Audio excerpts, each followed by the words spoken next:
اون شخصی که ما رو حمایت میکرد، اون اسپانسر اومده گفته من 14 سال انقدر دادم هنوز هیچی به هیچی، چند سال دیگه چقدر دیگه باید بدم. این از حامی مالیشان. این هم بیانیه کیوان و مرجان عباسی، مالکان منوتو، درباره احتمال تعطیلی شبکه‌شان. در صورتی که مجبور به پایان کار خود باشیم، این اتفاق زودتر از آخرین روز ماه ژانویه سال آینده نخواهد افتاد.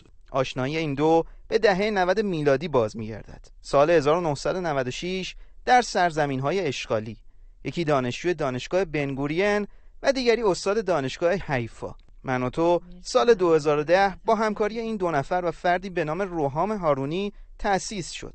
از نفر سوم ولی تصویری موجود نیست.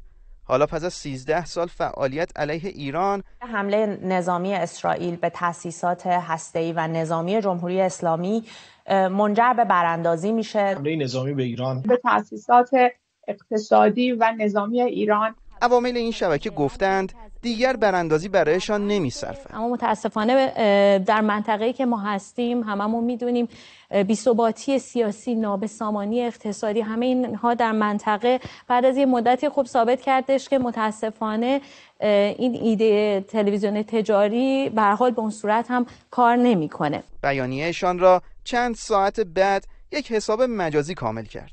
با انتشار اسنادی از خسارت 139 میلیون پوندی این شبکه فقط در 7 سال از 2014 تا 2021، خسارتی که سفیر سابق ایران در لندن 4 سال پیشش هم از آن گفته بود با انتشار یک سند مالی در صفحه مجازیش. تراز مالی شبکه منوتو نشان می‌دهد که از نظر اقتصادی شرکتی کاملا ورشکسته است. از 95 میلیون پوند سرمایه این شبکه فقط 3 میلیون درآمد داشته و بقیه ضرر بوده. شبکه منوتو در این سالها درباره هویت حامیان مالیش سکوت کرد. این 20 میلیون پوند از کجا اومده؟ برای چی اومده؟ بابا 20 میلیون پوند، 30 میلیون دلار، الان بعضی از کشورها بودجهشون 30 میلیون دلاره. اما برخی ها میگویند این شبکه از طریق تزریق اموال به غارت رفته ملت ایران توسط خانواده پهلوی اداره می شود و به دستگاه تبلیغاتی آنها مبدل شده.